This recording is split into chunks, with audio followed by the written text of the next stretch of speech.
Ang asawang lalaki ay may karelasyon, dinala niya ito sa kanilang tahanan at doon naglalambingan habang wala ang asawang babae.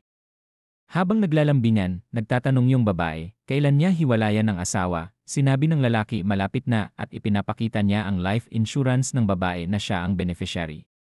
Sinabi nito na pag nagawa na nila ang planong aksidente at pagkamatay ng asawa niya para magiging sa kanya lahat ng ari-arian at silang dalawa ang makinabang at ang kanilang magiging anak. Biglang dumating ang asawang babae kasama ang anak na babae at natuklasan ng harapan ang pangloloko ng kanyang asawa.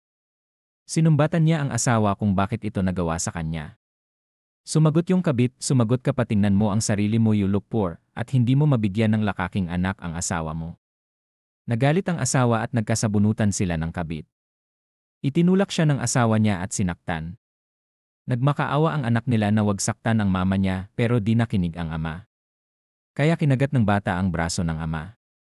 Nagalit ito at binuhat siya papuntang terrace. Akmang ihuhulog niya ang bata, nagmakaawa ang asawa na wag saktan ang anak.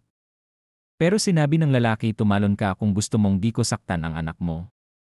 Umiyak yung bata at nagmakaawa sa ina na wag tumalon.